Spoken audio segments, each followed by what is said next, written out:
नहमदुहु व नुसल्ली व नुसल्लिम अला रसूलिहिल करीम अम्मा बाद फ़अऊज़ु बिल्लाहि मिनश शैतानिर रजीम बिस्मिल्लाहिर रहमानिर रहीम।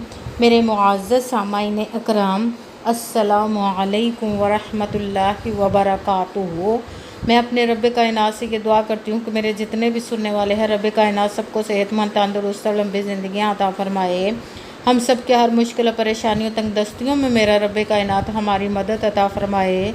हमें ज़हनी, रूहानी, जिस्मानी अज़ियत और तकलीफ़ों बीमारियों से निजात अता फ़रमाए। हमें ज़हनी और रूहानी सुकून अता फ़रमाए। हमें बीमारी दुनिया से बचाकर बीमारी मदीना बनाए।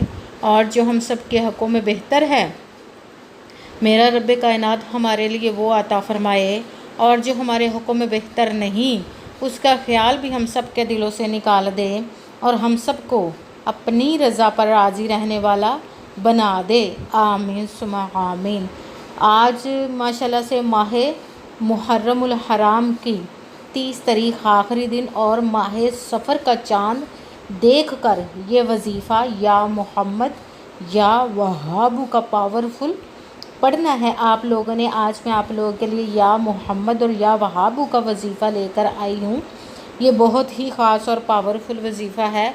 इस वजीफ़े को आप किसी भी मकसद, किसी भी हाजत, किसी भी मुराद के लिए पढ़ सकते हैं। जैसे ही आप सुनते हैं कि आज मुहर्रम का चाँद नज़र आ गया, या आप ख़ुद देखते हैं या उसकी किसी दूसरे से ख़बर सुनते हैं, तो आप इस वजीफ़े को लाजमन पढ़िएगा और पढ़ कर देखिएगा कि रब कायनात आप पर कैसे कैसे मोजज़े अता फ़रमाता है। आप इस वजीफ़े को लाजमन पढ़िएगा, स्किप मत कीजिएगा। जैसे वीडियो मिले फ़ौरन इसको अपने पास सेव कर लें और जैसे ही आप माह सफ़र की ख़बर सुने या चाँद देखें तो इस वजीफ़े को लाजमन कीजिएगा, कर देखिएगा कि रब कायनात आप पर कैसे कैसे मोजज़े अता फ़रमाएगा इंशाअल्लाह अज़ीज़। आप किसी भी मकसद, किसी भी हाजत, किसी भी मुराद के लिए पढ़ सकते हैं। आपका अपना घर नहीं, घर ख़रीदने के लिए पढ़ सकते हैं। आप रब कायनात के गैबी ख़जानों से दौलत लेने के लिए पढ़ सकते हैं। आपके घर में लड़ाई झगड़े रहते हैं, नचाकी, परेशानी, मुफलसी, गरीबी है, उसके लिए पढ़ सकते हैं। आप पर बहुत ज़्यादा कर्ज़ है या उतरने का सबब नहीं बन रहा, उसके लिए पढ़ सकते हैं। आपके घर में कोई बहुत ज़्यादा बीमार है या आप ख़ुद बीमार हैं, उसके लिए पढ़ सकते हैं। आपकी औलाद नहीं या आपकी औलाद नाफरमान है, उसके लिए पढ़ सकते हैं। आपकी शादी नहीं हो रही या आपके बच्चों की शादियां नहीं हो रही, उसके लिए पढ़ सकते हैं। आपके पास अच्छी जॉब नहीं, जॉब लेने के लिए पढ़ सकते हैं। आपका अच्छा भला कारोबार चलता हुआ अचानक से बंद हो गया, उसके लिए पढ़ सकते हैं। आपके घर में, आपकी ज़िंदगी में सुकून नहीं, उसके लिए पढ़ सकते हैं। आपके रिज़्क़ में, कारोबार में, दौलत में बरकत नहीं, उसके लिए पढ़ सकते हैं। मतलब किसी आप पर जादू टूना, नज़र बद, हसद, बंदिश कुछ भी है, उसको ख़त्म करने के लिए पढ़ सकते हैं। मतलब किसी भी मकसद, किसी भी हाजत, किसी भी मुराद के लिए पढ़ सकते हैं। मगर जब पढ़ने लगे तो रब कायनात की ज़ात पाक पर यकीन कामिल रख के पढ़िएगा। कहते हैं कि यकीन कामिल होता है, पीर कामिल नहीं होता। और अच्छी नीयत रख के पढ़िएगा कि रब कायनात कुरान पाक में इरशाद फरमाता है, इन्नमल अमालु बिन्नियात, कि जो अमलों का दारोमदार है वो नीयतों पर होता है। अगर हमारी नीयत अच्छी है तो हमारा अमल भी अच्छा होता है, और अगर हमारी नीयत ही अच्छी नहीं तो हमारा अमल भी अच्छा नहीं होता। चाहे हम जितनी मर्ज़ी मेहनत कर ले, जितनी मर्ज़ी कोशिश कर ले, हमें उसका फल, उसका अजर अच्छा नहीं मिलता है। इसलिए अच्छी नीयत रख के, पुख्ता यकीन रख के और 5 वक़्त की नमाज की पाबंदी लाजमी रखिएगा। फिर इस अमल को कीजिएगा। और अमल करते वक्त आपने अपने दिलों में, जहनों में ऐसा वसवसा नहीं लाना कि हम ये अमल कर रहे हैं, पता नहीं हमारी मुराद पूरी हो या ना हो। ऐसा हो नहीं सकता कि हम रब कायनात के किसी इस्म का या कलाम पाक का वजीफ़ा करें और हमें कामयाबी ना मिले। आपने अमल करना है, उसका फल, उसका अजर देना उस ज़ात पाक का काम है, क्योंकि उसकी दस्ते कुदरत से कोई चीज़ बाहर नहीं। उसके कुन कहने की देर है और फ़याकून हो जाता है। आपने अमल करने के बाद उसके कुन का इंतज़ार करना और 5 वक़्त की नमाज की पाबंदी भी लाजमी रखनी है। इंशाअल्लाह रब कायनात आपकी ज़िंदगी में ऐसे ऐसे मोजज़े अता फ़रमाएगा कि आपकी तकदीर के बंद तालों को खोल देगा, आपके नसीब के सितारों को चमका देगा। इंशाअल्लाह रब कायनात आप पर अपना खुसूसी करम अता फ़रमाएगा इंशाअल्लाह अज़ीज़। अगर वीडियो अच्छी लगे तो इसको लाइक ज़रूर कीजिएगा और आगे भी शेयर कर दीजिएगा, ताकि किसी दूसरे को हमारी वजह से फ़ायदा पहुँचे तो हमारे लिए सदका जारिया बन जाए। और जो नए हैं इस चैनल पर, इस चैनल को सब्सक्राइब कर लें और बेल आइकन को भी दबा दें, ताकि मेरी अगली आने वाली वीडियो आप तक पहुंच सके। अगर कोई मुझसे किसी मसले के बारे में इस्तिहारा करवाना चाहते हो, या किसी काम का हिसाब लगवाना चाहते हो, किसी काम के लिए वजीफ़े को पूछना चाहते हो, या कुरान पाक ऑनलाइन पढ़ना चाहते हो, महफ़िल मिलादुन नबी के लिए बुलवाना चाहते हो, या तो व्हाट्सअप का नंबर वीडियो पर चल रहा है, आप लोग मुझसे रब्ता कर सकते हैं। अगर मेरे भाई या बुज़ुर्ग मुझसे रब्ता करना चाहते हो तो व्हाट्सअप पर वॉइस मैसेज करके मुझे अपना मसला बता सकते हैं। अगर बहनें या माएँ मुझसे रब्ता करना चाहती हो तो व्हाट्सअप पर वॉइस कॉल करके मुझसे बात कर सकती हैं, अपना मसला बता सकती हैं। आपने वजीफ़ा करने से पहले कमेंट्स में अपना नाम और जहाँ आप रहते उस जगह का नाम और अल्लाह पाक का एक नाम ज़रूर लिखना, ताकि मैं भी आप लोगों के लिए दुआ कर सकूं, और फिर वजीफ़े की भी आप लोगों को इजाज़त मिल जाएगी। आपने वजीफ़ा करने से पहले पूरी वीडियो को ध्यान के साथ सुन के समझ के फिर वजीफ़े को करना है। ऐसा ना हो कि वीडियो को स्किप कर करके छोड़ के सुने और फिर कोई वजीफ़ा रह जाए, और फिर आपने ना तो किसी अमल में कम करके पढ़ना, ना ज़्यादा बढ़ा कर पढ़ना। अगर कम या ज़्यादा कर देते हैं तो वो हमारा वजीफ़ा ठीक नहीं होता, हमें कामयाबी नहीं मिलती। इसलिए जिस तादाद और जिस तरतीब के साथ मैं आप लोगों को वजीफ़ा बताने लगी, उसी तादाद और उसी तरतीब के साथ आपने इस वजीफ़े को पढ़ना है। आप इस वजीफ़े को कहीं पे भी बैठकर पढ़ सकते हैं, घर में, ऑफिस, मदरसे, यूनिवर्सिटी, कॉलेज, शॉप, कहीं पे भी बैठकर पढ़ सकते हैं।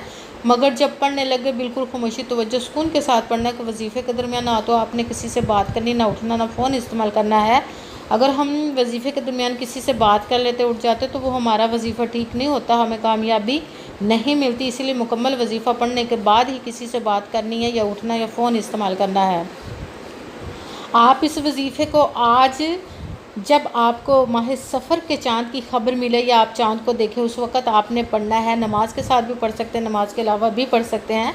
अगर नमाज के साथ पढ़े तो नमाज मुकम्मल पढ़ने के बाद दुआ मांगने के बाद पढ़ना। अगर नमाज के अलावा पढ़ रहे हैं तो आपने बिल्कुल खामोशी तवज्जो सुकून के साथ इस वजीफ़े को पढ़ना है।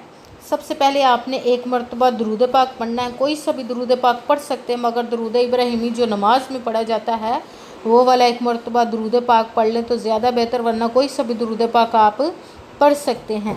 फिर सबसे पहले नंबर पर जो वजीफ़ा आपने पढ़ना है, दुरूद पाक पढ़ने के बाद एक मरतबा आपने आऊज़ु बिल्लाहि मिनश शैतानिर रजीम बिस्मिल्लाहिर्रहमानिर्रहीम पढ़कर अपने सबसे पहले नंबर वाला आपने वजीफ़ा पढ़ना है। वो है या मोहम्मद, या मोहम्मद, या मोहम्मद, या मोहम्मद। इसको आपने 10 मरतबा 10 टाइम पढ़ना। फिर साथ दूसरे नंबर वाला वजीफ़ा अल्लाह पाक के इसम मुबारक का पढ़ना, या अल्लाह, या अल्लाह, या अल्लाह, या अल्लाह, या अल्लाह। इसको भी आपने 10 मरतबा 10 टाइम पढ़ना है।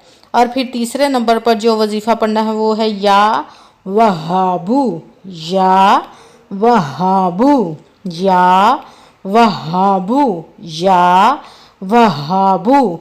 अब इसको भी आपने 10 मरतबा 10 टाइम ही पढ़ना है। फिर आपने एक मरतबा कुरान पाक की सूरत इखलास का वजीफ़ा पढ़ना है, जिसको एक मरतबा पढ़े तो 10 पारों का 1/3 कुरान पाक का सवाब मिलता है। बिस्मिल्लाहिर्रहमानिर्रहीम पढ़कर कुल हुवल्लाहु अहद अल्लाहुस समद लम यलिद वलम यूलद वलम यकुल्लाहु कुफुवन अहद सूरत इखलास को आपने एक मरतबा 1 टाइम पढ़ना है। सबसे पहले आपने एक मरतबा दुरूद पाक पढ़ा, फिर एक मरतबा आऊज़ु बिल्लाहि मिनश शैतानिर रजीम बिस्मिल्लाहिर्रहमानिर्रहीम पढ़कर अपने मकसद की नियत कर लेनी, जिस मकसद के लिए आप इस वजीफ़े को पढ़ने लगे हैं। फिर पहले नंबर पर जो वजीफ़ा पढ़ना वो है या मुहम्मद। इसको आपने 10 मरतबा 10 टाइम पढ़ना। भी साथ ही दूसरे नंबर वाला वजीफ़ा या अल्लाह, इसको भी आपने 10 मरतबा 10 टाइम पढ़ना। फिर साथ ही तीसरे नंबर वाला वजीफ़ा या वहाबू, इसको आपने 10 मरतबा 10 टाइम पढ़ना। फिर साथ ही चौथे नंबर वाला वजीफ़ा सूरत इखलास का पढ़ना है। और सूरत इखलास पढ़ने के बाद एक मरतबा दुरूद पाक पढ़ना है, वही जो दुरूद पाक आपने वजीफ़ा शुरू करने से पहले पढ़ा था। अब आपका वजीफ़ा मुकम्मल हो गया। अब आपने दोनों हाथों को रब्बे कायनात की बारगाह अक़दस में बुलंद कर लेना। सबसे पहले अपने गुनाहों की बख्शिश की दुआ मांगनी। फिर जिस मकसद जिस हाजत के लिए आपने इस वजीफ़े को किया उसकी खूब दुआ कीजिएगा, और दुआओं में मुझे भी याद रखिएगा, मेरे लिए भी दुआ कीजिएगा। जज़ाकल्लाहु खैरा। जिस मकसद जिस हाजत के लिए आपने इस वजीफ़े को किया, रब्बे कायनात अपने हुक्म से अपने प्यारे महबूब के सदका से, अपने कलाम पाक इसमें मुबारक के सदके और इस प्यारे प्यारे माह मुबारक के सदके आपकी तमाम नेक और जायज़ हाजात को कबूल व मंजूर अता फ़रमाए। आमीन सुमा आमीन। अपने हुक्म से अस्सलामु अलैकुम व रहमतुल्लाहि व बरकातुहू।